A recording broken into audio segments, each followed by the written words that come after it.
सर्वधी साक्षिभूतं भावातीतं त्रिगुणरहितं सद्गुरुं तं नमामि। नमो ब्रह्मादिभ्यो ब्रह्म विद्या संप्रदाय कर्तृभ्यो वंश ऋषिभ्यो महाभ्यो नमो गुरुभ्यः। सर्वोपप्लवरहित प्रज्ञानघन प्रत्यगर्थो ब्रह्मैवाहमस्मि। अहं पदार्थरहितः सदाशिवसमाव्यासशङ्करमध्यमा अस्मदाचार्यपर्यन्ता वन्दे गुरुपरम्परा। हरिः ओम्। श्रीगुरुभ्यो नमः। हरिः ओम्। नारायण नारायण। సాయిరామ్ గురుగారు. సాయిరామ్ అండి. 18వ శ్లోకం అండి. ఓకే, మొదలు పెట్టమంటారండి? మొదలుపెట్టి. దేహేంద్రియ మనోబుద్ధి ప్రకృతిభ్యో విలక్షణం తద్వృత్తి సాక్షిణం విద్యాత్ ఆత్మానం రాజవత్సదా. ఆత్మానం రాజవత్సదా, వెరీ వెరీ ఇంపార్టెంట్. ఆత్మను రాజస్థానంలో ఉంచాలి ఎప్పుడూ కూడా. ఈ సత్యాన్ని గ్రహించాలి. ఎప్పుడైనా సరే మనం ఏ వ్యవహార కాలంలో ఉన్నా కూడా ఆ వ్యవహారంలో ఏదో ఒక వృత్తి తప్పక ఉంటుంది. వృత్తి లేకుండా వ్యవహారం ఉండదు. వ్యవహారానికి మూల స్థానం వృత్తి అయి ఉన్నదన్నమాట. ఈ వృత్తి శూన్య స్థానంలో చైతన్య ప్రకాశం ఉంది. ఆ చైతన్య ప్రకాశానికి ఉనికిగా, చైతన్యానికి, ప్రకాశానికి, జ్ఞానానికి, ఆనందానికి ఉనికిగా సత్స్థితి ఉన్నది. చాలా జాగ్రత్తగా దీనిని గుర్తుపట్టడం మనం రోజువారీ జీవితంలో జీవిస్తూ నేర్చుకోవాలి. అంటే ఏమంటే పుస్తకాలు చదివితే వస్తుందా? పుస్తకాలు చదివితే తెలుస్తుంది. ఏమండి ప్రాణాయామం చేస్తే తెలుస్తుందా? తెలుస్తుంది. ధ్యానం చేస్తే తెలుస్తుందా? తెలుస్తుంది. ఈ తెలియటాలన్నీ ఏమిటంటే ఒక రెపపాటే తెలుస్తాయి అంతే. జీవిత కాలంలో ఈ సాధనలన్నింటి ద్వారా సాధన సాధ్యంగా ఇది రెపపాటుగా తెలుస్తుంది. ఈ సాధనలన్నింటి వలన నువ్వు లోపల పరిపక్వత కనుక పొందినట్లయితే అప్పుడు నిరంతరాయంగా తెలియబడుతుంది. పరిపక్వత అంటే అర్థం ఏంటంటే మల విక్షేప ఆవరణ దోషాలను నిశ్శేషంగా పరిహరించేటటువంటి ఒకే ఒకటి స్వప్రకాశం, స్వరూప జ్ఞానం, స్వీయ చైతన్యం, స్వాత్మ, సద్దర్శనం. దీనిని స్ఫురణగా అంతర్గతంగా మానవుడు పొందాలి. ఆ స్థాయి పరిపక్వతను పొందాలి. అలా ఎవరైతే ఉండగలిగారు వాళ్ళు చీకటిని పారద్రోలటానికి ప్రత్యేక ప్రయత్నాలు ఎన్ని చేసినా ప్రకాశం తప్ప అది ఎలా పోదు. అలాంటి సమస్యలలో నుంచి బయటకు వచ్చేస్తారు. కర్మచక్రానికి సంబంధించినటువంటి సమస్యల నుంచి బయటకు వచ్చేస్తారు. కర్మబంధం నుంచి ముక్తులైపోతారు. తురియం అనేటటువంటి 4వ స్థితిలోకి లేదా 4వ అవస్థలోకి అని చెప్పడానికి వీలు లేనటువంటి 3 అవస్థలలో అనుస్యూతమై ఉన్నటువంటి ఒకే ఒక అవస్థ. అవస్థ అనడానికి అవస్థ కానటువంటిది. అతీత దృష్టిలో అదే అయి ఉన్నది, సిద్ధ వస్తువు అయి ఉన్నది. అట్టి ఆత్మనిష్టలో నిలకడ చెందుతుంది, అట్టి ఎరుక స్వరూపంలో నిలకడ చెందుతుంది. ఇతడు కైవల్య మార్గానికి అధికారి. ఈ ఆత్మనిష్ఠుడు, ఈ బ్రహ్మనిష్ఠుడు, ఈ జీవన్ముక్తుడు జన్మరాహిత్య స్థితికి అధికారి. ఎందుకని అంటే ఆత్మనిష్ట నిర్ణయం అయిన తర్వాత కేవల ఆత్మస్వరూపాన్ని తెలుసుకోవడానికి వీలవుతుంది. కేవల ఆత్మస్థితిలో ఆత్మాతీతం, కేవలాత్మ, దేహో నాస్తి సర్వదా, నిర్ణయో నాస్తి సర్వదా, అస్తి నాస్తి కో వేద, నిర్ణయో నాస్తి సర్వదా. ఉన్నదని లేనిదని చెప్పేవాడు పరబాహ్యంలో లేనే లేడు అనేటటువంటి కేవలాత్మ నిర్ణయం దిశగా ఈ జన్మరాహిత్యాన్ని రహిత మార్గంలో రహిత దృష్టితో నిర్ణయాన్ని పొందుతాడు.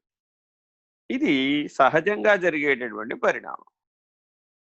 అందువల్ల జాగ్రత్తగా బుద్ధి యొక్క కర్మాధీనమైనటువంటి బుద్ధి యొక్క చిత్తవృత్తి యొక్క మూలాన్ని గుర్తుపట్టడంతో ఆత్మానం రాజవత్సదా అనే నిర్ణయాన్ని ఆంతరంగికంగా స్వయముగా స్వాధ్యాయములో పరిపక్వత ద్వారా గుర్తించడం ద్వారా ప్రారంభమయ్యేటటువంటి అంతర్ముఖ ప్రయాణం కేవల ఆత్మ నిర్ణయంతో ముగిసిపోతుంది. ఇది పరిమితి, అది పరిపూర్ణం. మన కైవల్యాశ్రమ చలాచల బోధోపదేశ మందిరం యొక్క ప్రధానమైన లక్షణం, మోటో ఏమిటంటే విద్యయా అమృతమశ్నుతే, యా విద్య సా విముక్తయే. ఇవి రెండు మన మోటో. అంటే పరిమితి నుంచి పరిపూర్ణం, కోహం సోహం నాహం. ఈ నడకని మన వాళ్ళందరూ కూడా, సాధకులందరూ కూడా తప్పక అందిపుచ్చుకోవాలి. ఈ సాధకులు ఎప్పటికప్పుడు ఏదో ఒక వృత్తి చేత పరిమితం అయిపోతుంటాడు. అది కళలో అయినా సరే, ఇళ్లలో అయినా సరే. అందువల్ల ఈ వృత్తిని జాగ్రత్తగా గుర్తించి, ఈ వృత్తి వడ్ల గింజలో పొలు లాంటిది, ఆ ఊక లాంటిది.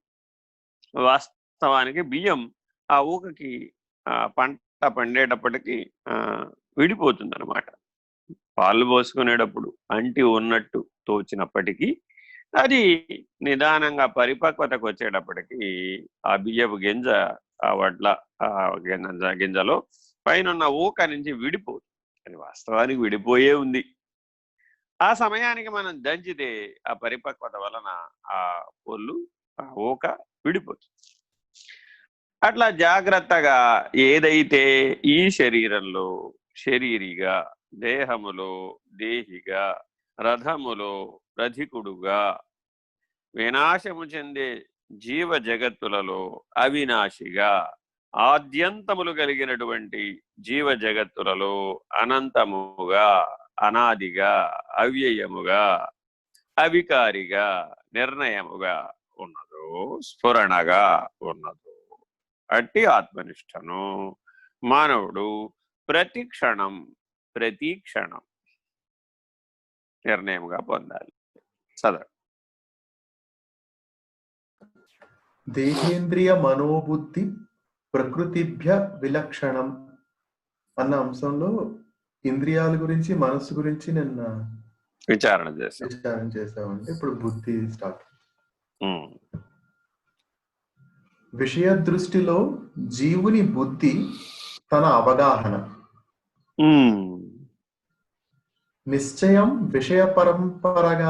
విషయపరంగానే చేస్తుంది. Very important. ఇది బుద్ధికి ప్రకృతి. అంతే. ప్రతి దాంట్లో ఈ సృష్టి అంతా కూడా మనకి పెద్దలు ఏం చెప్పారు, ప్రకృతి పరమేశ్వరుడు రెండు ఒక చోటే ఉంటాయి. ప్రకృతి పరమేశ్వరుడు రెండు ఒక చోటే ఉండడం ఏమిటండి అంటే, గుణాత్మకంగా గనక నీ బుద్ధి పనిచేస్తే, నీ అవగాహన పనిచేస్తే అది ప్రకృతి, గుణాతీతంగా పనిచేస్తే పరమేశ్వరుడు. నీ అవగాహన గుణాతీతంగా ఉందా, గుణసహితంగా ఉందా? వెరీ వెరీ తనని తాను అధ్యయనం చేయడం అంటే అర్థం ఇదే. తన అవగాహన ఏ స్థాయిలో ఉండిపోయింది, ఆగిపోయింది, ఏ నిర్ణయం దగ్గర ఆగిపోయింది, ఏ క్రమం దగ్గర ఆగిపోయింది, ఎక్కడ దేనిని అపూర్ణాన్ని పూర్ణంగా భావిస్తోంది, పూర్ణాన్ని పరిపూర్ణంగా భావిస్తోంది. మానవుడి అవగాహనలో రెండు దోషాలు ఉన్నాయి. ఒకటేమిటి, అపూర్ణాన్ని పూర్ణంగా భావించడం. రెండవ దోషం, పూర్ణాన్ని పరిపూర్ణంగా భావించడం. ఈ అవగాహన అనేదే బుద్ధి, వేరే ఇంకేం లేదు. ఏమంటే జ్ఞానం ఎలా వస్తుందండి, అవగాహన వల్లనే వస్తుంది, వేరే మార్గం ద్వారా రాదు. సాధకులందరూ సాధన ఎందుకు చేయాలండి, వాళ్ళ అవగాహన మారటం కోసం చేయాలి. చాలా మంది చాలా మంత్రాలను, చాలా పాఠాలను, స్తోత్రాలను వాటి యొక్క అవగాహనతో పని లేకుండా, మంత్ర భావంతో పని లేకుండా, స్తోత్ర భావంతో పని లేకుండా ఉచ్చరిస్తూ ఉంటారు. దానికి పారాయణ అనే పేరు మీద చదువుకుంటూ పోతుంటారు. అంటే వాళ్ళ ఉద్దేశం ఏమిటంటే, ఒక జీవిత కాలం 100 సంవత్సరాలు అలా పారాయణ చేస్తే ఎప్పటికైనా సరే ఆ ఈశ్వరుడు వారిని అనుగ్రహించి వారికి హృదయంలో అది బోధపడేట్టు చేస్తాడు అని. ఆ ఈశ్వరుడు ఎవరో కాదు, గురువే. ఆ గురువుని జాగ్రత్తగా పట్టుకుంటే ఆ భాష్యం, ఆ భావన, ఆ నిర్ణయం, ఆ క్రమం, అవగాహన అంటే ఈ 4 ఉంటాయి. ఎప్పుడు గుర్తుపెట్టుకోవాలి. భాష్యం తెలియాలంటే దాని యొక్క వాచ్యార్థం తెలియాలి. భాష్యం అంటే వాచ్యార్థం, ఇంతకుమించి వేరే ఉండదండి, ఎప్పుడైనా గుర్తుపెట్టుకోండి. అయితే కొన్ని మహానుభావులు, స్వానుభవం కలిగినటువంటి రాసిన వాళ్ళు ఉంటే వాళ్ళు లక్ష్యార్థాన్ని కూడా అందులో అందిస్తారు. ఇక సద్గురువులు, అవతారులు చెప్పినవి అనుకోండి, అవి అయితే అనుభవార్థం కూడా ఉంటుంది, నిర్ణయ క్రమంతో పాటు అనుభవార్థం కూడా ఉంటుంది. అందువల్ల మనం టెక్స్ట్ ఎవరు చెప్పింది తీసుకుంటామంటే, అనుభవార్థం ఏ టెక్స్ట్ ఉందో ఆ టెక్స్ట్ తీసుకుంటాం. ఎందుకని, ఇవాళ శాస్త్ర ప్రపంచంలో అదొక అరణ్యం. వాచ్యార్థంగా గనక మీరు వెళితే లక్షల కోట్ల పుస్తకాలు, ఎన్నో మార్గాలు, ఎన్నో విశేషాలు, ఎన్నో పుస్తకాలు. అసలు పుస్తక ప్రపంచం అంత పెద్ద ప్రపంచం ఏదీ లేనే లేదు. శబ్ద స్పర్శ రూప రసగంధాత్మకమైన విషయ ప్రపంచంలో అత్యంత విశాలమై, అత్యంత కన్ఫ్యూజన్ కలగజేసేటటువంటి విభ్రమ, కన్ఫ్యూజన్ అంటే సంస్కృతంలో విభ్రమ, ఈ విభ్రమని కలిగించేటటువంటి శాస్త్రారణ్యం చాలా విశేషంగా వ్యాప్తి చెంది, భాషల కొద్దీ ఏ భాషలో కావాలంటే ఆ భాషలోకి, ఇలా అన్వయ వ్యతిరేక భేదాల చేత అవగాహన కొరకు చెప్పబడుతున్నప్పటికీ జాగ్రత్తగా వాచ్యార్థాన్ని, లక్ష్యార్థాన్ని, అనుభవార్థాన్ని వినియోగించుకుని అధిగమించాలి. ఆ అధిగమనం కొరకే అవగాహన. ఇది గుర్తుపెట్టుకోవాలి. నాకు అవగాహన అయిందండి, అయితే అధిగమించావా? వెంటనే ప్రశ్న గురువుగారి దగ్గర నుంచి వచ్చేది ఏమిటయ్యా అంటే, అయితే అధిగమించావా? అధిగమించాలంటే సామర్థ్యం కావాలి, శక్తి కావాలి, సత్తా కావాలి, ఆర్తి కావాలి, సహ కావాలి, శరణాగతి కావాలి. ఇవి పరిపక్వతకు సంబంధించిన అంశాలు. ప్రపంచంలో అందరూ ప్రార్థనే చేస్తారు, కానీ ఆ ప్రార్థనలో ఆర్తి ఉండదు. అది ఇందాక మొట్టమొదట సెషన్లో ఆర్తితో ప్రార్థన చేయడం ఎలాగా, సర్వస్వ శరణాగతులై ప్రార్థన చేయడం ఎలాగా, తాను లేకుండా ప్రార్థన చేయడం ఎలాగా, ఇది చాలా ముఖ్యమైనటువంటి. ఇది పరిణతి. ఇది పరిణతి వల్లనే వస్తుంది, కానీ అది అభ్యాసం వల్ల రాదు. అభ్యాస వైరాగ్యాలనేవి ప్రాథమిక స్థాయిలో సాధకునికి ఉపయోగపడే లక్షణాలు. కానీ అవగాహన ఎప్పుడూ కూడా వాచ్యార్థం నుంచి లక్ష్యార్థానికి, లక్ష్యార్థం నుంచి అనుభవార్థానికి, అనుభవార్థం నుంచి అధిగమనానికి మమ సాధర్మ్యం అధిగచ్చతి అని భగవద్గీతలో పరమాత్మ ఉపదేశించాడు. మమ సాధర్మ్య, నా వలె నువ్వు అయిపోవాలంటే, త్వమేవాహం తత్వమసి, ఈ స్థితిలో నువ్వు ఉండాలి. అప్పుడు నీకు నాకు భేదం లేదు. అలా ఎవరైతే ఉన్నారో వారందరూ జీవన్ముక్తులు. ఈ దైవీ చైతన్య స్థితి యందు నిలకడ చెందినటువంటి జీవన్ముక్తులు. వీళ్ళకి వేష్టి లేదు. సమిష్టి సాక్షి బ్రహ్మము, పరబ్రహ్మ నిర్ణయాన్ని పొందినటువంటి వారు, ఊరకున్నవారు. వీళ్ళు జన్మరాహిత్యాన్ని పొందేస్తారు. వీళ్ళ అధికారులు. వీళ్ళు కైవల్య మార్గంలో ఎరుకను పోగొట్టుకుని పరబాహ్య స్థితి యందు నిలకడ చెందుతారు. ఇలా జాగ్రత్తగా అవగాహనని అపూర్ణం నుంచి పూర్ణానికి, పూర్ణం నుంచి పరిపూర్ణానికి మనం విస్తారం చెయ్యాలి, ప్రస్తారం చెయ్యాలి. చదవండి. బుద్ధి నిశ్చయములు తనకు స్వరూపభంగంగా చేతులు కాలిన తర్వాత ఆకులు పట్టుకున్నట్లు అవుతున్నదని జీవుడు గుర్తిస్తాడు. అది అపూర్ణం. జీవుడు అపూర్ణం ఎప్పుడు గుర్తుపెట్టుకోవాలి. ఆత్మ బ్రహ్మ పూర్ణం, పరవాహ్యం పరాత్పరం, అదేమో పరిపూర్ణం. జీవుడు అపూర్ణం ఎందుకట అంటే వీడు పగలేసిన తర్వాతే గుర్తిస్తాడు, చేతులు కాలిన తర్వాతే గుర్తిస్తాడు, అనుభవం అయినాకే గుర్తిస్తాడు. పొరపాటు కూడా ముందు పెద్దల దగ్గరికి వెళ్ళి ఏమండి ఇదేమిటి, దీని సంగతి ఏమిటి, కొద్దిగా వివరించండి అని తెలుసుకోడు. ఎందుకంటే రజోగుణ ధర్మంతో ఉంటాడు కదా. ఈ రజోగుణ ధర్మంలో ఉన్న వాళ్ళందరూ గుర్తుపెట్టుకోవాలి. పెద్దల మాట పెడచెవిన పెట్టేటటువంటి దుర్లక్షణం ఉంటుంది. వాళ్ళంతా వాళ్ళు అడగనే అడగరు. అథవా ఒకవేళ గనక పెద్దలు ఏమైనా చెప్పినా, శాస్త్రం చెప్పినా దాన్ని పెడచెవిన పెడతాడు. పెట్టి తాను నమ్మినటువంటి అపూర్ణమైనటువంటి కొద్దిపాటి అవగాహననే పూర్ణం అనుకుంటూ ఉంటాడు. నాకు అన్నీ తెలిసాయండి బాబు, నేను ఎవరి మాట విన్నాను. నేను చాలా చూశాను, నేను చాలా చేశాను, నేను చాలా దేశాలు తిరిగాను, నేను చాలా పీఠాలు తిరిగాను, నేను చాలా గురువులు చూశాను, నేను చాలా సాధనలు చేశాను. నేను నేను నేను నేను నేను బలపడిపోతాను. 30 ఏళ్ళ నుంచి ఉద్యోగం చేశాను. నాకు చెప్తావేంటి నువ్వు? చూడండి, రిటైర్ అయిపోయే ముందు ఉన్నటువంటి చివరి 5 ఏళ్లలో ఆ ఉద్యోగి దగ్గరికి వెళితే అడుగడుగున ఇదే మాట వస్తుంది. నేను 30 ఏళ్ళ నుంచి పనిచేస్తున్నాను, నాకు చెప్తావేంటు? I have seen many things like this. అట్లా ఈ అహం బలపడిపోతుంది అనమాట. ఈ రాజసిక అహం వలన అపూర్ణంగా ఉండిపోతాడు ఎప్పటికీ. అంతే. ఎన్ని ఏళ్ళు ఏమనంటాడు అనమాట, ఎలుగుతోలు తెచ్చి ఏడాది ఉతికిన గాని నలుపు నలుపే గాని తెలుపుగాదయ్యా విశ్వదాభిరామ విరుగవేమ. ఈ జీవుడు ఎలుగుతోలు లాంటి వాడు. వీడు ఎన్నిసార్లు పుట్టిపోయినా, 100 జన్మలు కాదు 1,00,000 జన్మలు పుట్టిపోయినా సరే ఈ అపూర్ణ స్థితి నుంచి, అంటే తాను కానటువంటి దానిని తాను అనుకోవడం, తానే అది అయి ఉన్నానని అనుకోవడం అనే గొడవలో నుంచి మాత్రం బయటికి రాడనమాట. అందులోంచి బయటికి రాకపోవడం వలన ఏమైపోతున్నాడు, అక్కడే ఆ అవగాహన ఆగిపోతుంది.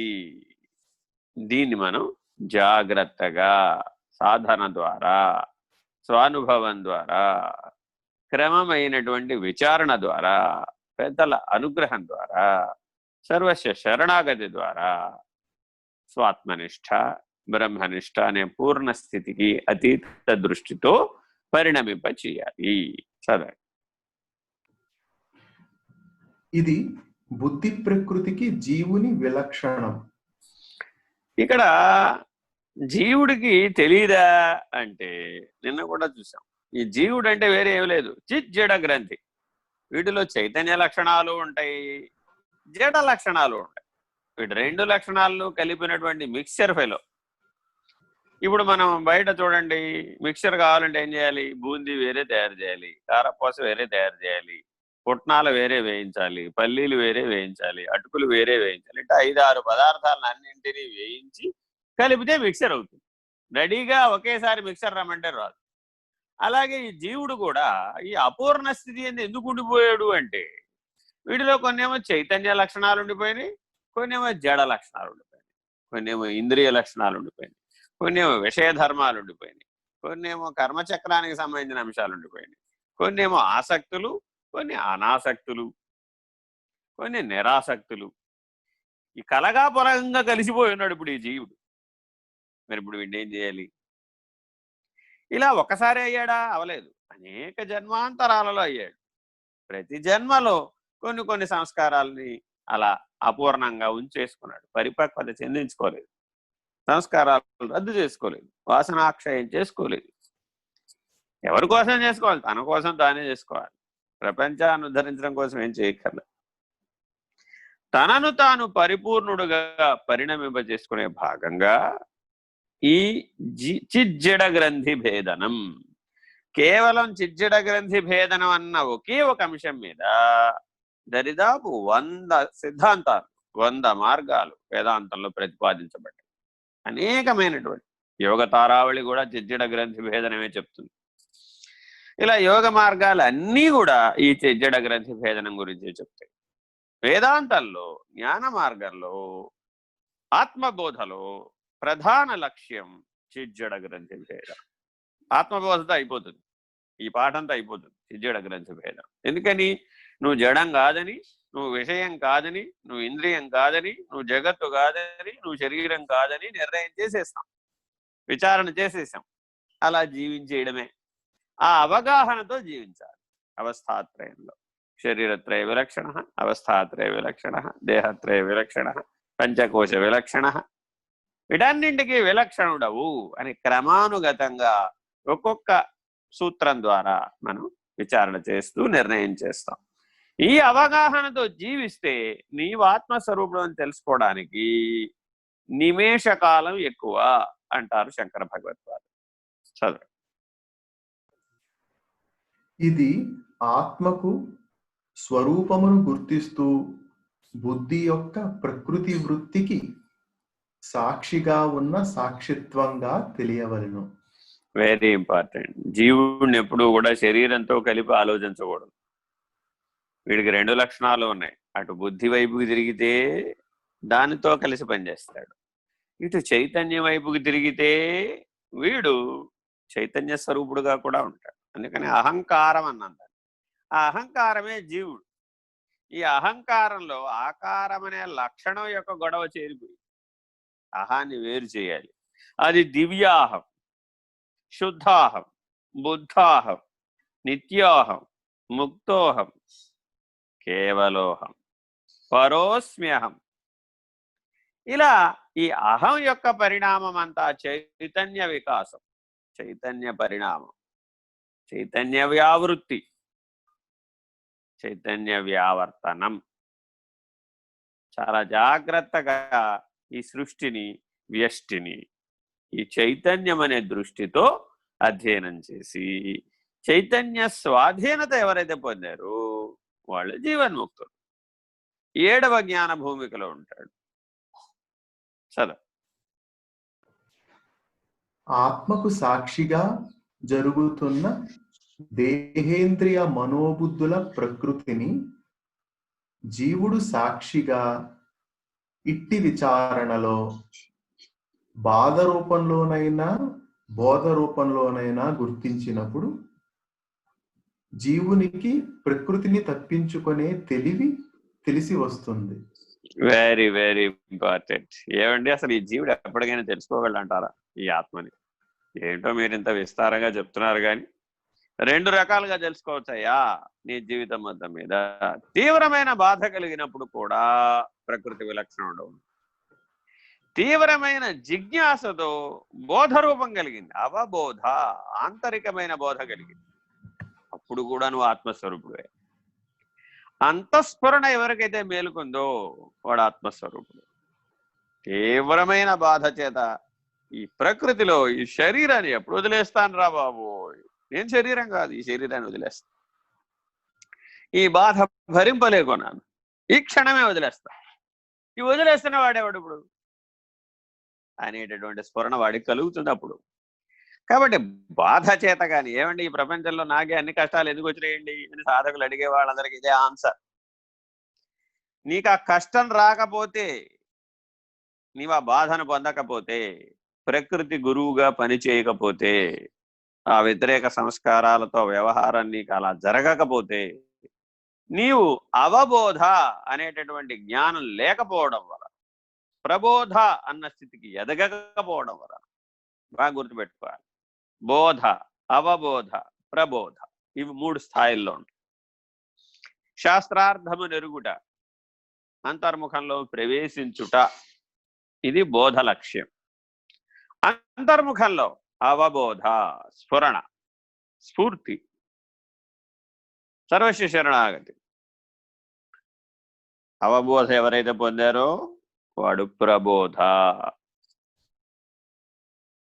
ఈ ప్రబోధతో కైవల్యం, అవబోధతో ఆత్మనిష్ట, బోధతో జీవభావం నుంచి ఆత్మభావంలో ప్రవేశించడం.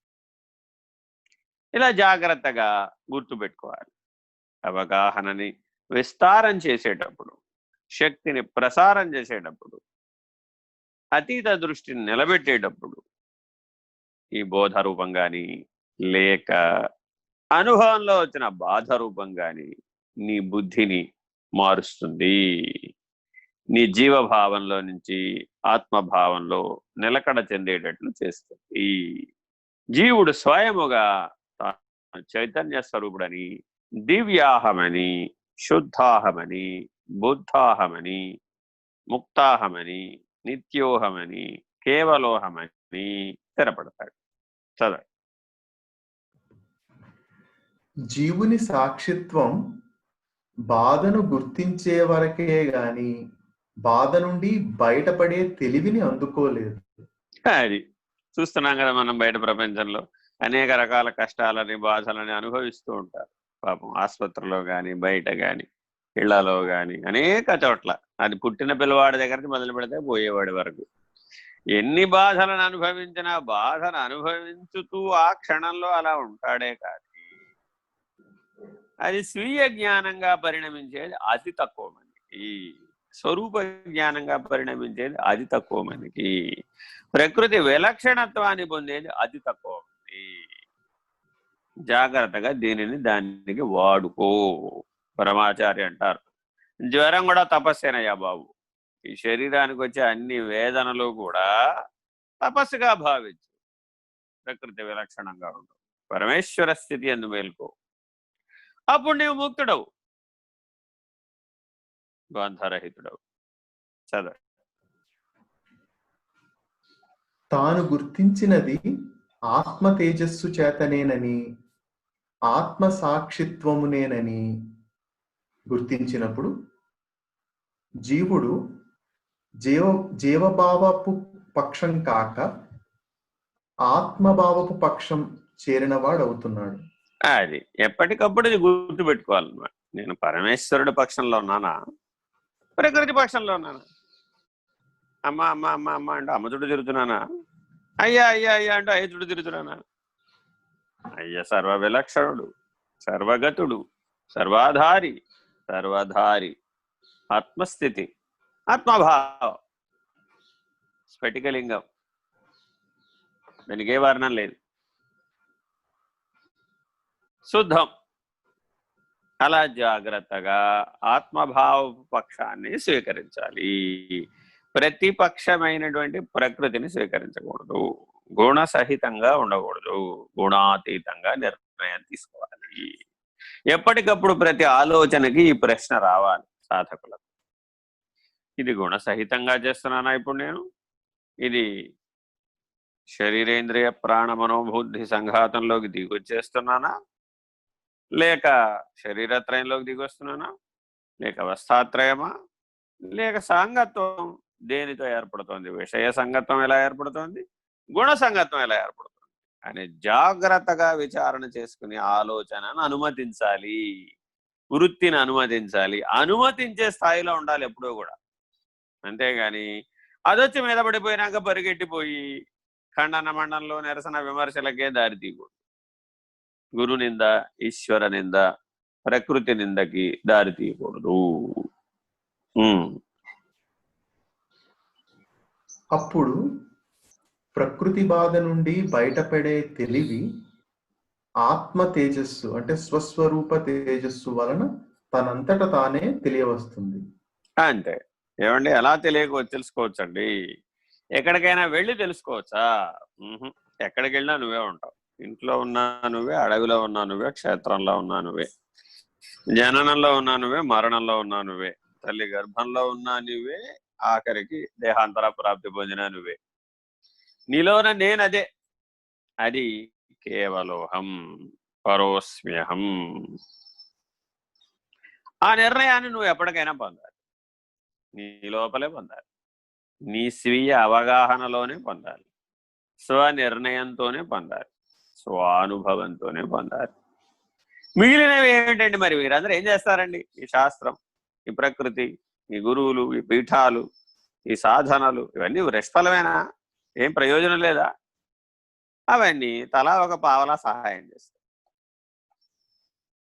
శాస్త్రం ఒక పావల, నీ బోధ చేసే గురువు గారు ఆయన ఒక పావల, నీ సహపాఠకులు, నువ్వెవరితో అయితే కలిసి జీవిస్తున్నావో లేదా ఎవరెవరితో అయితే కలిసి వ్యవహరిస్తున్నావో సత్సంగాల సభ్యులతో, వాళ్ళందరూ కలిసి ఒక పావల. తలా ఒక మాట అందిస్తారు, తలా ఒక సూత్రం అందిస్తారు, తలా ఒక స్ఫురణను అందిస్తారు. వాళ్ళ స్వానుభవంలో నుంచి వాళ్ళు ఎలా వ్యవహరించారు, ఎలా అధిగమించారు. కాబట్టి జాగ్రత్తగా నువ్వు ఎంపిక చేసుకోవాలి. వాళ్ళలో కూడా అధిగమనం చేసినటువంటి వాళ్ళని మనం ఎప్పుడు కూడా మన సాంగత్యంలో ఉంచుకోవాలి. మమ సాధర్మ్యమధిగచ్చతి, పరమాత్మ స్థితి అందు నిలకడ చెందిన వాళ్ళని మనం ఆశ్రయించాలి. పరమేశ్వర స్థితి అందున్న వాడిని ఆశ్రయించాలి. ప్రకృతి విలక్షణుడైన వాడిని ఆశ్రయించాలి. స్వాత్మనిష్ఠుడని ఆశ్రయించాలి. శ్రోత్రియం బ్రహ్మనిష్ఠుడైనటువంటి వాడిని ఆశ్రయించాలి. నీ స్వానుభవం పావల. ఇలా పూర్ణమైనటువంటి నిర్ణయం, నిశ్చయం కలుగుతుంది. చదువు. కృష్ణానంద మఠం వారిది పూర్తయిందండి. ఇప్పుడు సుందర చైతన్యానందల వారిది మొదలు. అలాగే దేహేంద్రియ మనోబుద్ధి ప్రకృతిభ్యో విలక్షణం తద్వృత్తి సాక్షిణం విద్యా ఆత్మానం రాజవత్ సదా. Very very important. సాక్షిణం విద్య. విద్య అంటే అర్థం ఏమిటంటే, ఏ తెలివి చేత, ఏ అవగాహన చేత, ఏ జ్ఞానం చేత, ఏ నిర్ణయం చేత నీవు సాక్షివని నిరూపితమవుతుందో, ఏ జ్ఞానం చేత నీకు కైవల్యం ప్రాప్తింపడానికి అధికారితో వస్తుందో అదే విద్య, అదే జ్ఞానం. కలిసిపోవడానికి లాభం లేదు. రెండు పద్ధతులు ఉన్నాయి. ఇప్పుడు బాహ్యంలో చూస్తేనేమో అందరూ మనవాళ్లే అని కలిసేటటువంటి వాడే సరి అయిన మానవుడు. అంతరంలోనేమో ప్రకృతి విలక్షణుడు, పరమేశ్వరుడు, పరమాత్మ అన్నటువంటి నిర్ణయంలో ఉన్నవాడే ముక్తుడు. కాబట్టి ఇప్పుడు జ్ఞానం ఎలా ఉండాలట? బాహ్యంలోనేమో అంతా తన స్వరూపంగానే చూడాలి. అందరూ మనవాళ్లే, అందరూ తన వాళ్లే, అందరూ తానే. ఇది బాహ్యంలో నిర్ణయం. అంతరంలో ఎలా ఉండాలి? ప్రకృతిభ్యో విలక్షణ పరమేశ్వర పరమాత్మ స ఆత్మా స బ్రహ్మ. ఇలా ఉండాలి. ఎప్పుడు కూడా ముక్తుడై ఉండాలి. ఇలా ఏకకాలంలో పురుషోత్తముడుగా ఉండాలి. పురుషోత్తముడు ఎలా ఉన్నట్ట? ఇలా ఉన్నట్ట. సర్వధారి, సర్వాధారి, సర్వగతం, సర్వకారణం, సర్వసాక్షి. ఈ 5 లక్షణాలని కలిపితే పురుషోత్తముడు, పరమాత్మ. అక్షర పురుషుడు. ముందు అసలు అక్షర పురుష నిర్ణయం అవ్వకుండా పురుషోత్తమ నిర్ణయం ఎలా అవుతుంది? అందువల్ల అక్షర పురుషుడు ఎలా ఉన్నట్టు ఇప్పుడు? అందుకని అక్షర పురుష స్థితి గురించి విస్తారంగా అందిస్తున్నారు ఇందులో. నీవు అక్షర పరబ్రహ్మ యోగం దాకా నీ లక్ష్యం వెళ్ళాలంటే అక్షర స్థితిలో నిలకడ చెంది ఉండాలి. క్షరుడవు కాదు. దేహేంద్రియ ప్రాణ మనోబుద్ధి సంఘాతం అంతా ప్రకృతి. అది వినాశిత్వం, నీవు అవినాశి. అక్షరుడవు, అది క్షరం, ఇది అక్షరం. అది క్షేత్రం, ఇది క్షేత్రజ్ఞుడు. చదవ. వ్యక్తి ఆంతర్యంలో కదులు వృత్తులు అహంకారానికి ప్రతిరూపాలు. అంతే. వృత్తి అంటే అహంకారం లేకుండా వృత్తి ఉండదు.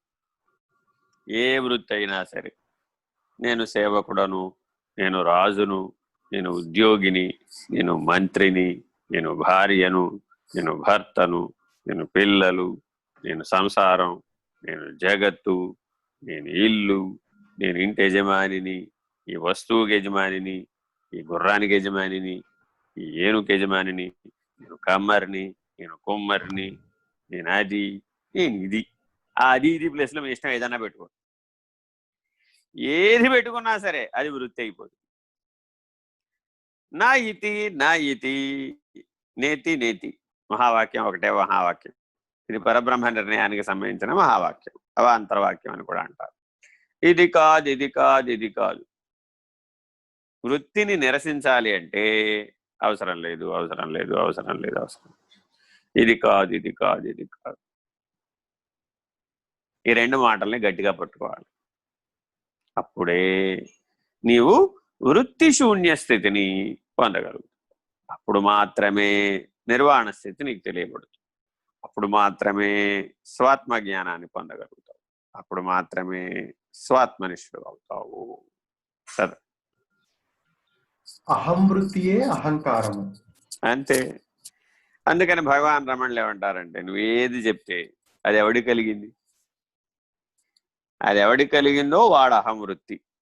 వాడు ఏం చేయాలంటే వాడు ఒకే పని, వాడికి పుట్టుక నుంచి పోవడం దాకా వాడికి ఒకటే పని. ఏమిటా పని? తన మూలమును తాను గుర్తెరుగుట. ఎరిగితే ఏమవుతుందండి? నిర్మూలమే తదా జ్ఞానాత్ శరీరం నాస్తి కేవలం అనే షోడశీ మంత్రం యొక్క భాష్యం దగ్గరికి వెళ్ళి నిలబడతాడు, నిర్ణయం దగ్గరికి వెళ్ళి నిలబడతాడు. మూలాన్ని గుర్తెరిగే పనిలో కనుక నువ్వు పడితే అష్టతనువులు షోడశావస్థలకు మూలము లేదని నిర్ణయం అయిపోతుంది. నిర్మూలమే తదా జ్ఞానాత్ శరీరం నాస్తి కేవలం. ఏ జ్ఞాన శరీరంతో అయితే నీవు అష్టతనువుల్ని షోడశావస్థని నిర్ణయం చేస్తున్నావో అది కేవలాత్మ. ఆ జ్ఞాన శరీరానికి ఎరుకకు, అఖండ ఎరుకకు మూలం లేదు. తన మూలాన్ని తాను విచారిస్తే తానే లేకపోయి. That's all.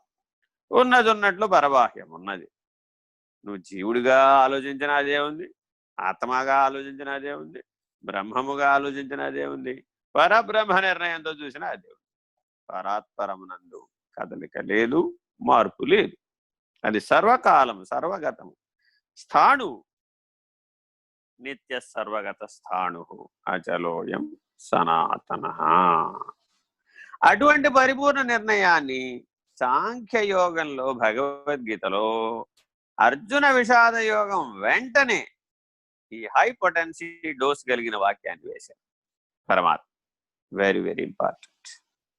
కాబట్టి నువ్వు ఎక్కడికక్కడ అహం వృత్తి, అహంకార వ్యవహారం. వ్యవహారమేమో అహంకారం, దానికి పాదు, పునాది, పుట్టుక అహం వృత్తి. అహంకార వ్యవహారం నుంచేమో విరమించాలి, ప్రవృత్తిలో నుంచి నివృత్తిలోకి మారాలి. నివృత్తిలోకి వచ్చిన వాడు అంతర్ముఖంలో అహం వృత్తి యొక్క మూలాన్ని తెలుసుకోగలుగుతాడు. దాని మూలాన్ని గుర్తెరిగిన వాడు కైవల్య మార్గంలో, రహిత మార్గంలో ప్రవేశిస్తాడు. అహం దివ్యాహం, శుద్ధాహం, బుద్ధాహం, ముక్తాహం, నిత్యోహం, కేవలోహం. ఇది అహం స్వరూపం. దీనికి వృత్తి జోడించబడింది. అప్పుడు జీవుడు వచ్చేసాడు. అహం వృత్తియే జీవుడు. వృత్తిని తీసేసాం, అప్పుడు కేవలోహం, పరోస్మ్యహం. అహం యొక్క మూలాన్ని వెతికాడు, వాడే లేడు. ఇలా జాగ్రత్తగా అహం వృత్తిని జీవుడుగా, అహంకార వ్యవహారాన్ని జగత్తుగా గుర్తెరిగి విరమించాలి. అలా విరమించినటువంటి వాడే దీనిని దాటగలుగుతున్నాడు, అధిగమనం చేయగలుగుతున్నాడు, సహజం అవ్వగలుగుతున్నాడు. చదవండి. ఆత్మస్ఫురణచే అహం వృత్తి కదులును.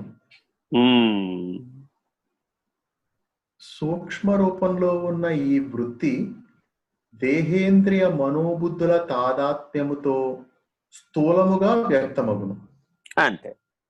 జీవుడు అహంవృత్తి కదా, ఆత్మస్ఫురణ లేకుండా, ఆత్మ చైతన్యం అనే ఉనికి లేకుండా అహంవృత్తి లేదు.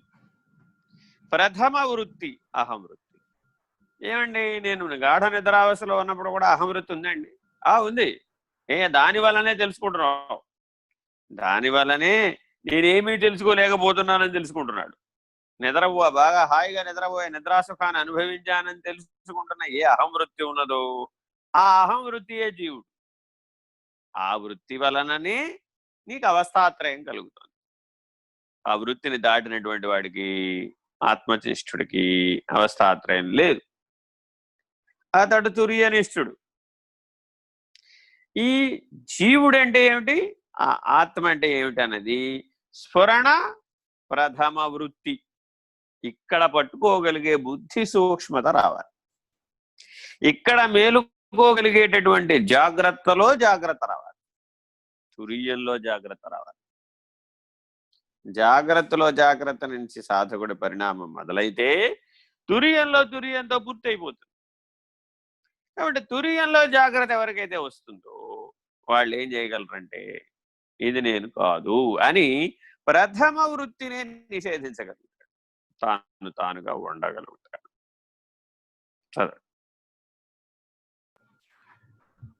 వ్యక్తిలో కదులు వృత్తి మనస్సుకు సంబంధించినది గాని ఆత్మకు సంబంధించినది కాదు.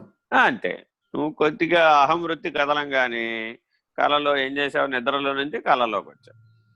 కళలోకి రాగానే ఆయా ఆ ఇంద్రియ ధర్మాలు, ఆయా గుణధర్మాలు, ఆయా వాసనాత్రయం, ఆయా రుణాత్రయం, శరీరత్రయం, దేహత్రయం, తాపత్రయం, అన్ని త్రయాలు కలిసి మనసులోనే ఉంటాయి. అవన్నీ ఒకదానికొకటి ఇంటర్ కనెక్టివిటీ. మన బ్రెయిన్లో న్యూరాన్లన్నీ ఎట్లా ఇంటర్ కనెక్ట్ అయి ఉంటాయో ఇవి కూడా అట్లా కనెక్ట్ అయి ఉంటాయి. టక టక టక టక టక టక టక టక టక గేట్లు తెచ్చుకోండి. ఒక నిమిషంలో రెప్పపాటులో కళలోకి వచ్చేసాడు. కళలో అంతా ఇలలో ఎలా జగత్తు ఉందో కళలో జగత్తు కూడా ఏర్పడి చక్కగా ఆడియో వీడియో డోల్బీ సౌండ్, తన సినిమా తానే డైరెక్టర్, తానే యాక్టర్, తానే మ్యూజిక్, తానే ఫైటింగ్, తానే అంతా.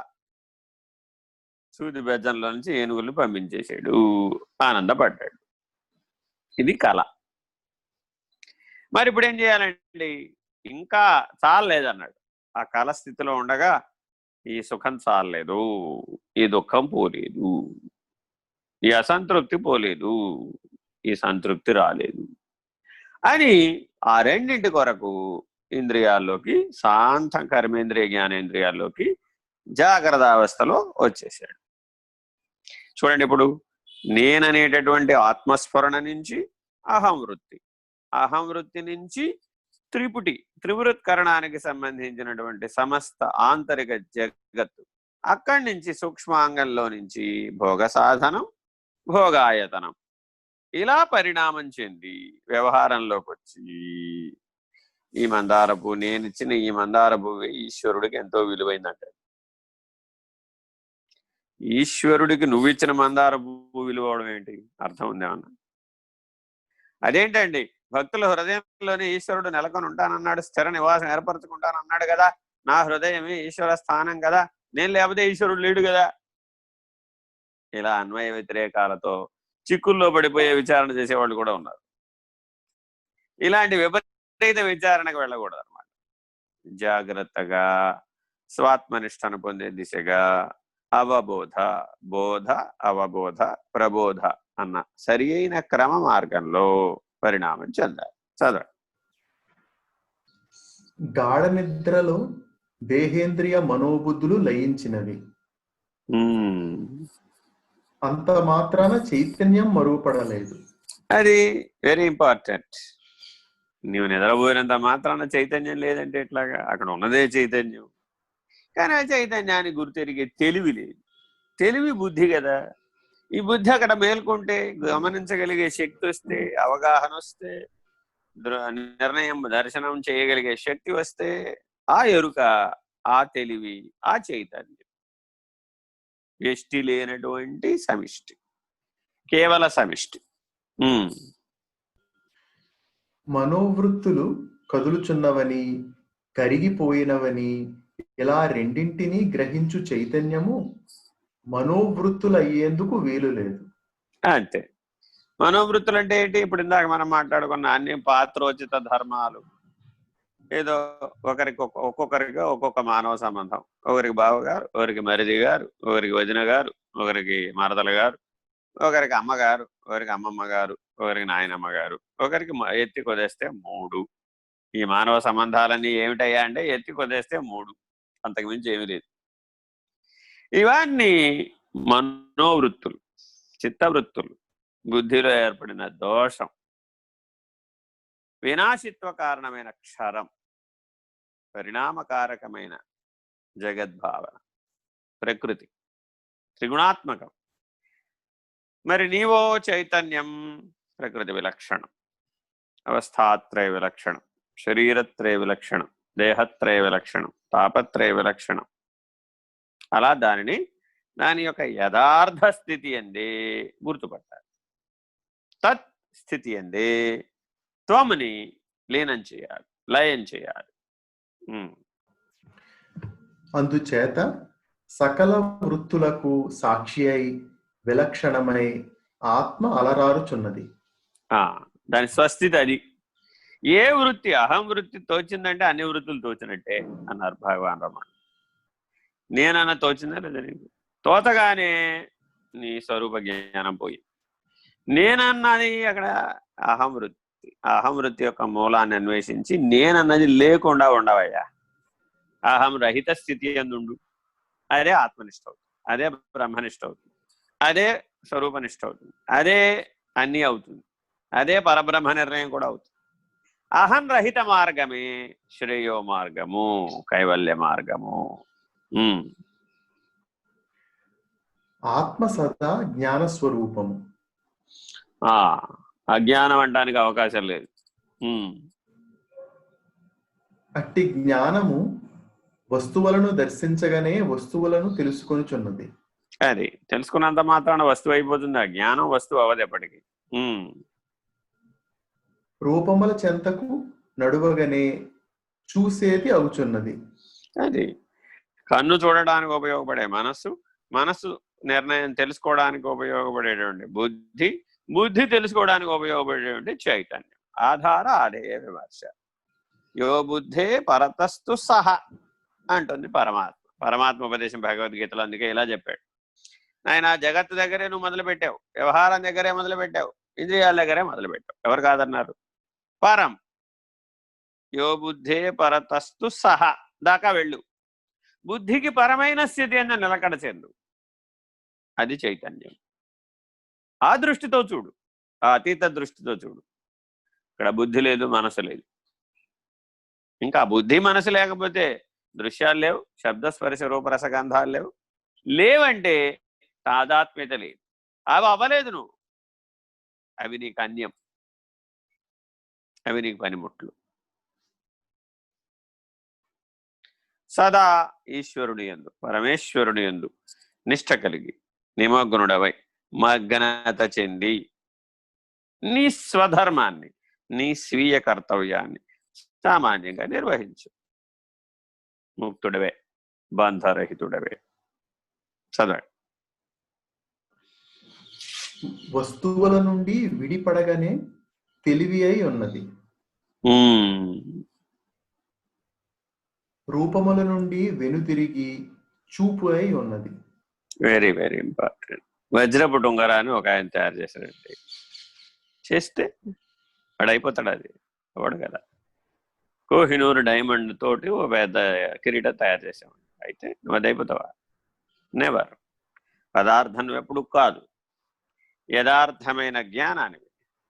ఆ యథార్థమైన జ్ఞానం తత్స్వరూపం, తద్రహితం.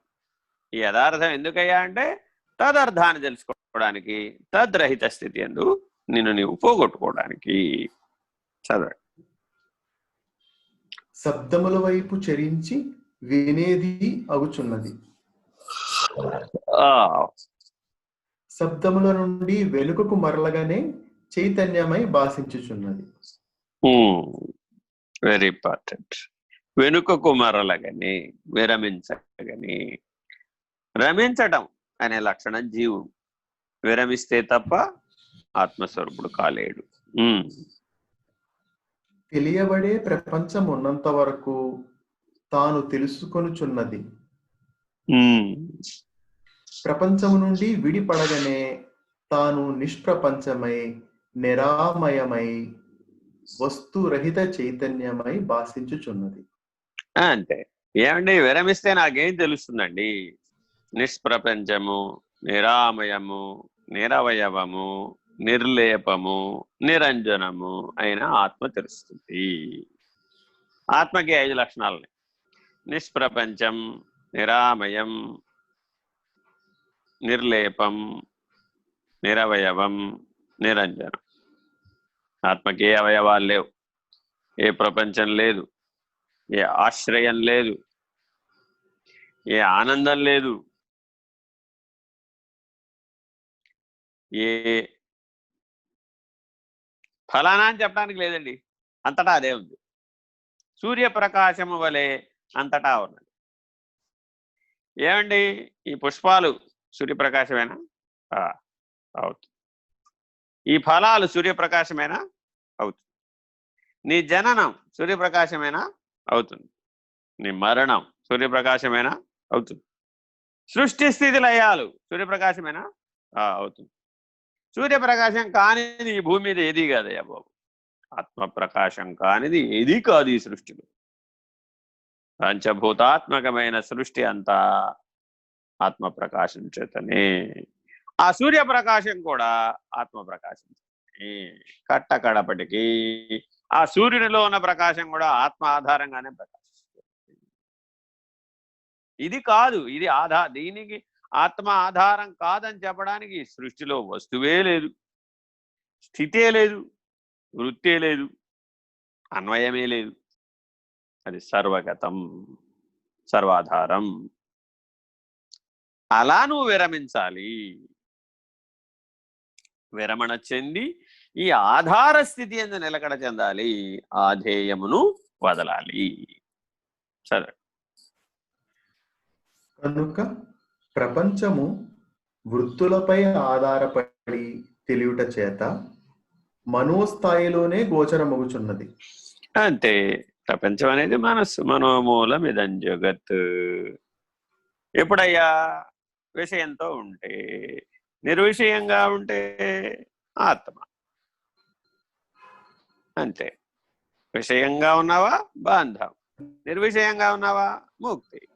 మనోమూలం ఇదం జగత్ అని చెప్పినప్పటికీ, ఆ మనస్సు బంధమోక్షాలకి కారణమని చెప్పినప్పటికీ, నువ్వు నిర్విషయంగా విరమించు, నిరామయంగా ఉండు, నిరవయవంగా ఉండు, నిర్లేపంగా ఉండు, నిరంజనంగా ఉండు.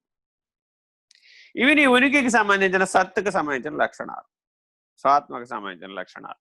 నిర్విషయం, నిరామయం, నిరవయవం, నిర్లేపం, నిరంజనం. చదవండి. గాఢ నిద్రలో మనస్సు లయించుట వలన అది కల్పించు ప్రపంచము కూడా అదృశ్యమగుచున్నది. అంతే. మనోరూప ప్రపంచం అదృశ్యమైంది. అంతే. గాఢ నిద్రావస్థలో ఏమైందయ్యా అంటే నువ్వేం పోలా, నువ్వు అలాగే ఉన్నావు. ప్రజ్ఞాస్వరూపుడుగా అలాగే ఉన్నావు. చిజ్జడ గ్రంథిగా కూడా అలాగే ఉన్నావు. ఈ రెండు అలాగే ఉన్నాయి. అయితే ఏమైందండి అంటే, ఇలాలో కలలో మనోరూప ప్రపంచం ఏదైతే ఉందో ఆ మనోరూప ప్రపంచం మాత్రమే కాసేపు ఆగింది. ఆట ఆగింది. సినిమా తెర మీద సినిమా కనబడడం ఆగింది. అంతే. మళ్ళా సినిమా మొదలవగానే మళ్ళా కళ ఇలా రెండు వచ్చేస్తుంది. సినిమా ఆగితే ఏమైంది? ఇప్పుడు ఆగితే నిద్ర అయింది. అంతే. ఇంతకు మించి పెద్ద తేడా ఏం రాలేదు. సుషుప్తి కాలే సకలం విలీనే అని ఉపనిషత్తు తెలియజేయుచున్నది. అంతే. దీని గురించే ఉపనిషత్తులు చెప్పినాయి. సుషుప్తి కాలే సకలం విలీనే, ప్రలీనే, లీనే అన్న ధాతువు నుంచి ఉత్పన్నమైన అనమాట. లీనము, లీయతే గమయతే ఇతిలింగ. సో లీనము అంటే అర్థం ఇది. తాను ఎక్కడి నుంచి అయితే అహం వృత్తి అనే మూల నుంచి వ్యక్తమయ్యిందో అదే తన స్వస్థానంలో లీనమైపోతుంది. విలీనం అన్నాం ఎందుకండి? విలీనం అంటే విశేషంగా లీనమైపోతుంది, గుర్తుపట్టడానికి వీలుగానంతగా లీనమైపోతుంది. ప్రలీనే లేకుండా ప్రకటిత విభవే జ్యోతిరూపే పరాఖ్యే శాంతే దాంతే జ్ఞాని లక్షణాలు అన్నమాట. ఎప్పుడు ప్రలీన స్థితిలో ఉంటాడు, విలీనాన్ని దాటి. చదవండి. కనుక జాగ్రత్త అవస్థలో మనకు తెలియబడు జ్ఞానము వృత్తి జ్ఞానమైనందున అది వ్యవహారికము లేదా సంబంధిత సత్యము. అంతే, ఔపచారికం. ఏదో ఆ తత్కాలవతోపచారానికి. ఏమండి, అర్ఘ్యం చేతులకు నీళ్ళు ఇవ్వడం, పాదయో పాద్యం కాళ్ళ కూడా నీళ్ళు ఇవ్వడం, పాదవ ప్రక్షాళ్య హస్తవ ప్రక్షాళ్య, ఇవన్నీ ఔపచారికములు. అలాగే జాగ్రత్తావస్థలో చేసేవన్నీ కూడా తద్వృత్తి సంబంధం, తద్ ఔపచారికం, ఆయా ఉపచారములకు సంబంధించినవి. అంతే, అది నీవు కాదు, నీ స్వస్థితి కాదు, నీకు అన్యమైనటువంటి అనాత్మ, అజ్ఞానం, అధ్యాస, ఆభాస, అతద్వ్యావృత్తి అంటారు. మొత్తాన్ని ఇదంతా కలిపి లోపలికి వెళ్తే వేదాంత పంచదశలో అతద్వ్యావృత్తి అంటాడు. నీవెవరు? తత్స్వరూపుడు. కానీ ఈ సృష్టి స్థితి లయాలు మొత్తం మీద వ్యాపకం చెంది అతద్వ్యావృత్తి చెందాడు. ఈ అతద్వ్యావృత్తిలో జీవ జగత్తులన్నీ వచ్చేసినాయి. వచ్చి ఏమైపోయినాయి? ఇప్పుడు తనకు అన్యమైనటువంటి దాంట్లోనే, ఔపచారికమైనటువంటి దాంట్లోనే సత్యమని భ్రాంతి చెంది. చదువు. ఈ సంబంధిత జ్ఞానము మనో సంబంధమగుట చేత అది అనిత్యము, భ్రాంతిమయము. అనిత్యం, భ్రాంతి. అంతా లేనిదేనాయన, అంతా మిథ్యతలంజ సూచన నరుండట్లౌటెరింగిన్ సదా కాంతల్ పుత్రుల్ మోహార్ణవ భ్రాంతించింది చరించుగా అని కాళహస్తీశ్వర శతకం సులభంగా చెప్పేస్తుంది అనమాట. ఇదంతా ఔపచారిక వృత్తి, ఇదంతా మిథ్య, అనిత్యం, భ్రాంతి అని కొట్టేసేయి, పక్కకి పెట్టేసేయి. అప్రధానంగా చూడు, అవ్యయంగా చూడు, నిరామయంగా చూడు, నిరవయవంగా చూడు, నిర్లేపంగా ఉండు, నిరంజనంగా ఉండు. అనిత్యమై భ్రాంతిమయమై తెలియబడు సమస్తమును ప్రకాశింపచేయునది ఆత్మయే అయి ఉన్నది. అంటే ఈ భూమి మీద అన్ని జడ పదార్థాలే. స్థావర జంగమాత్మకమైన సమస్త సృష్టి సూర్యప్రకాశం చేతే కదా ప్రకాశింపజేయబడుతుంది. అట్లే స్వాత్మ ప్రకాశం చేతనే ఈ అనిత్యమైనటువంటి అనాత్మైనటువంటి దంతా కూడా ప్రకాశింపజేయబడుతుంది. దీనికి ఇది ప్రకాశ్యమే గాని స్వయం ప్రకాశం కాదు. స్వీయ చైతన్యం మాత్రమే స్వయం ప్రకాశం, స్వాత్మ చైతన్యం మాత్రమే స్వయం ప్రకాశం.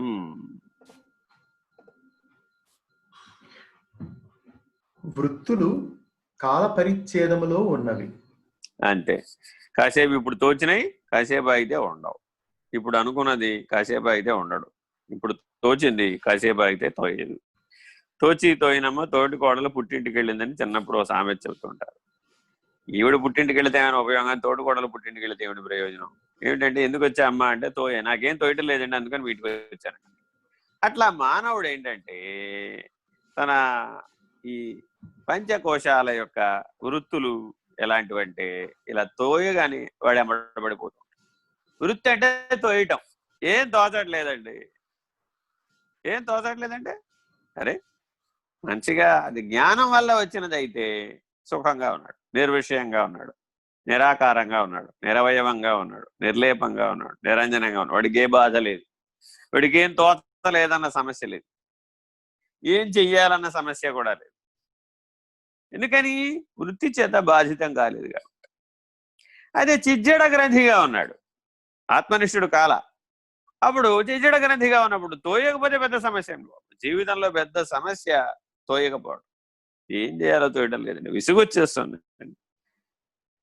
అంటే ఏమిటి? ఆ చేత దగ్గర ఆగిపోయింది, కర్తవ్యం దగ్గర ఆగిపోయింది, కర్మ దగ్గర ఆగిపోయింది. ఎప్పుడు ఏదో ఒకటి చేయాలి. ఆ విప్రహస్తం ఏనుగు తొండం వల్లే ఎప్పుడు ఊగుతుంటాయి అన్నమాట. అలా ఉండకూడదు. కాలము మనోజనితము. అంతే. కాలాన్ని లెక్కేసేది ఎవరయ్యా? నీ మనస్సే కదా. నీ జ్ఞాపకాల దృష్ట్యా నిన్నేం చేశానండి, ఇవాడు ఏం చేశానండి, రేపు ఏం చేస్తున్నానండి. ఈ కాలత్రయం అంతా మనోజనితం. నీ మనస్సు గుర్తుపడుతోంది, వృత్తుల ఆధారంగా, వ్యవహారం ఆధారంగా. చిన్నపిల్లవాడిని మాస్టర్ అడిగారు, ఏయ్ నిన్న ఇచ్చిన హోంవర్క్ చేసావా? నిన్న ఎప్పుడు ఇచ్చారండి హోంవర్క్? నిన్న ఇవ్వలేదుగా. ఏయ్ నిన్న ఇవ్వకపోవడం ఏంట్రా, వర్క్ బుక్ తీసి చూడు. ఇట్లాగా చిన్నప్పటి నుంచి ఈ కాలత్రయం తల్లి గర్భంలో నుంచే పనిచేస్తుంది. అక్కడి నుంచే జాగ్రత్త. ఎందుకంటే అవస్థాత్రయం, కాలత్రయం రెండు ముడిపడి ఉంటాయి. అవస్థాత్రయం మెలకువ, కాల నిద్ర తల్లి గర్భంలో నుంచే పనిచేస్తూ ఉంటాయి. పగలు రాత్రి. నిన్నేం చేశాను, ఇవాళ ఏం చేస్తున్నాను, రేపు ఏం చేయాలి. ఈ కాలత్రయం అంతా మనోజనితం, వృత్తి సహితం, వికార జనితం, వికార సహితం, అవయవ ప్రేరితం, ఇంద్రియ సహితం, జీవ జగద్భావముల కూడికైన చిజ్జడ గ్రంథి అంతా ఈ కాలత్రయంతో ముడిపడి ఉంటుంది. ఇదే నిక్షిప్తం చేస్తూ ఉంటుంది. ఇదే దేహాంతర ప్రాప్తికి కూడా పునాది. చిట్ట చివర కైవల్యంలో కూడా కాలాతీతం ప్రతిపాదించబడుతుంది. కానీ అది ఈ మనోజనితమైన కాలం గొడవ కాదు. అది సృష్టి స్థితి లయాలు, బ్రహ్మాండ కాలగమనం, అనంత విశ్వంలో బ్రహ్మాండాలు ఉత్పన్నమయ్యేటటువంటి కాలగమనం. దానికి కాలాతీతం. ఏ కాలములే, ఏ కాలమునందు రానివాడు, ఏ కాలమునందు పోనివాడు, కాలమే లేనివాడు. కాలకాలాయ నమః, కాలదర్పదమనాయ నమః, కాలాతీతాయ నమః అని ఈశ్వరార్చనలో మనం ఈశ్వర స్థితిని గురించి, ఈ పరమేశ్వర నియమాన్ని, పరాత్పరణీయ నిర్ణయాన్ని ప్రకటిస్తూ అర్చిస్తూ ఉంటాం. హరి ఓ శ్రీ గురుభ్యో నమః. హరి ఓ పూర్ణమద పూర్ణమిదం పూర్ణాత్ పూర్ణముదచ్యతే పూర్ణస్య పూర్ణమాదాయ పూర్ణమేవావశిష్యతే. ఓం తత్సత్. ఓం శాంతి శాంతి శాంతి. హరి ఓం శ్రీ గురుభ్యో నమః. హరి ఓం. నారాయణ నారాయణ.